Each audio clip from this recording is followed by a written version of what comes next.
Baby बनने की क्रिया को स्पर्म अंडे से मिलकर शुरू करता है। शुक्राणु को यह दूरी तय करने में लगभग 10 घंटे लगते हैं। फैलोपियन ट्यूब में कोई डिंब इंतजार कर रहा होता है तो वह उसमें प्रवेश कर जाता है और फिर यह निषेचित होता है। उसके बाद निषेचित डिंब फैलोपियन ट्यूब से होते हुए गर्भाशय में पहुंचता है।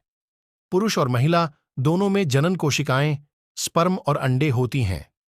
संभोग के दौरान पुरुष के स्पर्म को महिला के गर्भाशय में पहुंचने दिया जाता है। यदि स्पर्म में सफलतापूर्वक एक अंडा फर्टिलाइज हो जाता है तो गर्भाधान हो जाता है। सलोनी अपने मम्मी और पापा से पूछना चाहती हैं कि बच्चे कैसे पैदा होते हैं। उनके बायोलॉजी टीचर ने पिछले सप्ताह प्रजनन के चैप्टर को बिना पढ़ाए ही छोड़ दिया और तब से हर कोई इसके बारे में अपने अपने ग्रुप में बात कर रहा है। मम्मी, पापा, प्लीज मुझे बताइए, ईशी कैसे आई और ये मत कहिएगा कि वह भगवान ने गिफ्ट में भेजी हैं। मुझे पता है इसका कारण कुछ और होता है। हाँ, अब समय आ गया है कि हम आपको बताएं कि बच्चे कैसे पैदा होते हैं।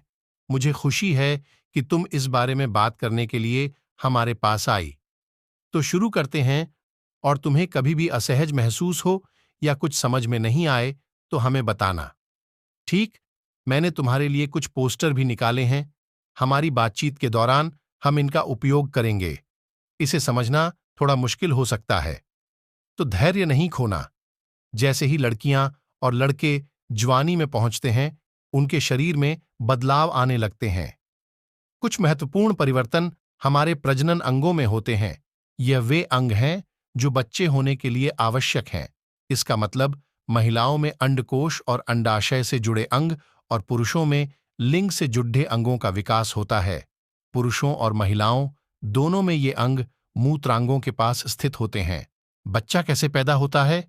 सलोनी अपने मम्मी और पापा से पूछना चाहती हैं कि बच्चे कैसे पैदा होते हैं। उनके बायोलॉजी टीचर ने पिछले सप्ताह प्रजनन के चैप्टर को बिना पढ़ाए ही छोड़ दिया और तब से हर कोई इसके बारे में अपने अपने ग्रुप में बात कर रहा है। एक बड्ढा सवाल। मम्मी, पापा, प्लीज मुझे बताइए, ईशी कैसे आई और ये मत कहिएगा कि वह भगवान ने गिफ्ट में भेजी हैं। मुझे पता है इसका कारण कुछ और होता है। हाँ, अब समय आ गया है कि हम आपको बताएं कि बच्चे कैसे पैदा होते हैं। मुझे खुशी है कि तुम इस बारे में बात करने के लिए हमारे पास आई। तो शुरू करते हैं, और तुम्हें कभी भी असहज महसूस हो या कुछ समझ में नहीं आए तो हमें बताना, ठीक? मैंने तुम्हारे लिए कुछ पोस्टर भी निकाले हैं। हमारी बातचीत के दौरान हम इनका उपयोग करेंगे। इसे समझना थोड़ा मुश्किल हो सकता है, तो धैर्य नहीं खोना। जैसे ही लड़कियां और लड़के जवानी में पहुंचते हैं, उनके शरीर में बदलाव आने लगते हैं। कुछ महत्वपूर्ण परिवर्तन हमारे प्रजनन अंगों में होते। बच्चा कैसे पैदा होता है? सलोनी अपने मम्मी और पापा से पूछना चाहती हैं कि बच्चे कैसे पैदा होते हैं।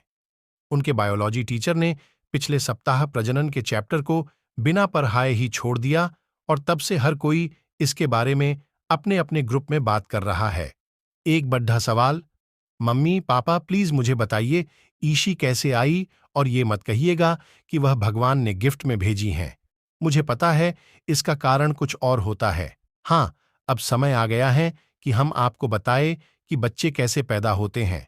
मुझे खुशी है कि तुम इस बारे में बात करने के लिए हमारे पास आई। तो शुरू करते हैं, और तुम्हें कभी भी असहज महसूस हो या कुछ समझ में नहीं आए तो हमें बताना, ठीक? मैंने तुम्हारे लिए कुछ पोस्टर भी निकाले हैं। हमारी बातचीत के दौरान हम इनका उपयोग करेंगे। इसे समझना थोड़ा मुश्किल हो सकता है, तो धैर्य नहीं खोना। जैसे ही लड़कियां और लड़के जवानी में पहुंचते हैं, उनके शरीर में बदलाव आने लगते हैं। कुछ महत्वपूर्ण परिवर्तन हमारे प्रजनन अंगों में होते हैं। यह वे अंग हैं जो बच्चे होने के लिए आवश्यक हैं। इसका मतलब महिलाओं में अंडकोश और अंडाशय से जुड़े अंग और पुरुषों में लिंग से जुड़े अंगों का विकास होता है। पुरुषों और महिलाओं दोनों में ये अंग मूत्रांगों के पास स्थित होते हैं। महीने में एक बार महिलाओं के अंडाशय ओवरी से एक अंडा ओवम निकलता है। पुरुषों के अंडकोश टेस्टिकल्स में से शुक्राणु एस्पर्म निकलते हैं। शुक्राणु वीर्य सीमेन में पाया जाता है। वीर्य एक तरल पदार्थ जिसमें लाखों छोटे शुक्राणुओं होते हैं और यह मूत्राशय के ठीक पीछे ग्रंथियों द्वारा निर्मित होता है। यदि एक अंडा किसी एक शुक्राणु द्वारा निषेचित फर्टिलाइज हो जाए तो गर्भावस्था होती है। ओह, ये तो काफी पेचीदा है, समझने में कुछ वक्त लगेगा। पर एक बात बताइए कि आखिर शुक्राणु और अंडा कैसे मिलते हैं। पहले समझते हैं कि लिंग क्या है और योनि क्या है। लिंग पुरुषों के शरीर से मूत्र को पास करता है, साथ ही ये एक यौन अंग भी है और शरीर से शुक्राणुओं को बाहर ले जाने में मदद करता है। योनि शरीर का वह भाग है जहां से मासिक धर्म के दौरान शरीर से रक्त निकलता है और जहां से जन्म होने पर बच्चा बाहर आता है। तो वापस तुम्हारे सवाल पर, शुक्राणु अंडे से कैसे मिलते हैं? यह संभोग या सेक्स के माध्यम से होता है। सेक्स के दौरान पुरुष का लिंग पेनिस महिला की योनि वेजाइना के अंदर जाता है और अगर वे बच्चा पैदा करना चाहते हैं तो पुरुष महिला की योनि के अंदर अपने लिंग से वीर्य सीमेन का स्खलन करता है। शुक्राणु स्पर्म योनि से तैरता हुआ गर्भाशय यूटेरस की ओर जाता है जहां वह अंडे से मिलता है। अंडाशय से महीने में केवल एक बार अंडा निकलता है, इसलिए यह आवश्यक नहीं है कि शुक्राणु और अंडे का मिलन होगा। यदि शुक्राणु अंडे से मिलते हैं तो वे एक भ्रूण फीटस बनाने के लिए निषेचन गर्भावस्था प्रेगनेंसी के अंत में मेरा पेट कितना बड़ा हो गया था। जब बच्चा विकसित हो जाता है तो वह योनि से बाहर प्रसव की प्रक्रिया से निकलता है। योनि द्वार बच्चे को बाहर निकलने के फैल जाता है और इसे सामान्य प्रसव कहा जाता है।